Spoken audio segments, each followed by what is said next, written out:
Hi everyone, welcome to the channel. Social here. Today I will show you how to turn your smartphone into your webcam in your stream or video. Let's get started.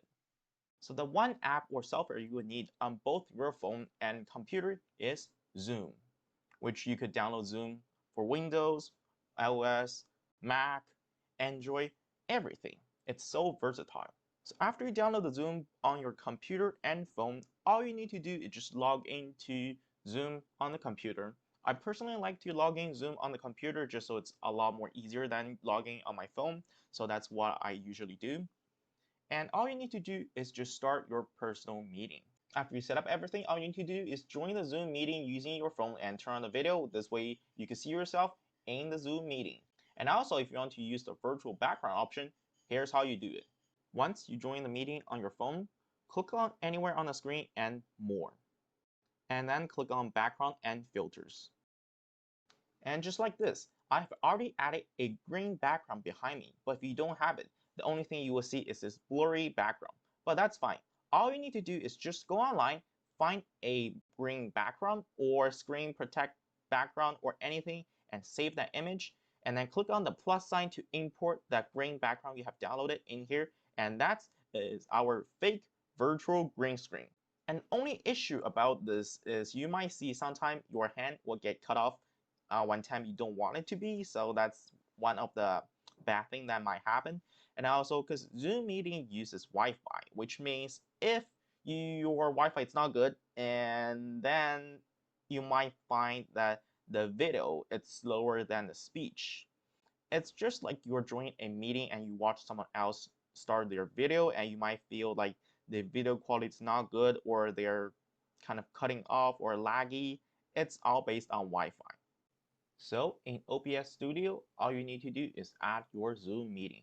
However, you need to make sure that you are not adding a capture device. You are not adding the video capture device. You are adding a window capture because we're trying to capture the Zoom window. Click on the window capture, click on OK to create the source, and there you go. Okay, so let's make it smaller so you can still see my Zoom meeting over here. Now, in a Zoom meeting, you will see that there's one option. You have to choose the window. Make sure you use the Zoom meeting window, not the Zoom window over here. And then for the capture method, make sure it's Windows Graphics Capture.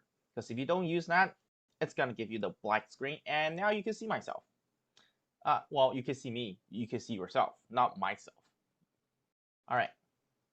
So click on OK. This will be good. Next, you need to apply some filters and some property. Just kind of to cut this image a little bit because right now we not only have the green bit, but we have some like the zoom screen that we don't want to show on the video or stream. So let's quickly right click on video capture, go to transform, edit transform. So I don't think I need to change anything on the bottom, consider it's already flat. But if you want, you could just like kind of do it 2 times or 1 time. Doesn't really hurt. For the top, I think I might need to cut it like 50 or maybe 80 perhaps. And you could just drag the window bigger for now. So you will be able to see things a lot more clear. So let's see. Perhaps a little bit more. I think, yep, I think we're good. And the right side, I don't know. I'm just gonna guess 350. Ooh, okay, that's too much. 30. Okay, so I can still cut a little bit. 338. That looks good. And then for the left side, I could use the same number. So 338 again. 338. Perfect. And I might just cut a little bit on the bottom because why not? Doesn't hurt. And just like that. If you make your video smaller and put anywhere you would like, that's basically how you record yourself in a video or live stream. And this is OBS. If you're using Streamlabs OBS, still the same. You just add the window capture method instead of a video capture. And in terms of filter, we're going to put a chroma key. So it's going to take out the green background. So chroma key, chroma, don't really know how to say it. And let's choose a green color, which is default color, and click on close. There you have it. Green screen, free, Webcam using your phone, also free. Well, you have to buy the phone, but Zoom meeting, that's free, and you know it's a reliable software to use. It's not gonna harm your computer, that's for sure. And yeah, there you have it. That's how you turn your lovely little smartphone into webcam in your stream and video. Perhaps a little green screen never hurts. If you guys find this video helpful and enjoyed it, please do so by smashing the like button down below so I know that. Subscribe to the channel if you want to see more content like this, or just check out my gaming video over there, or a video that YouTube think you will like. See you next time.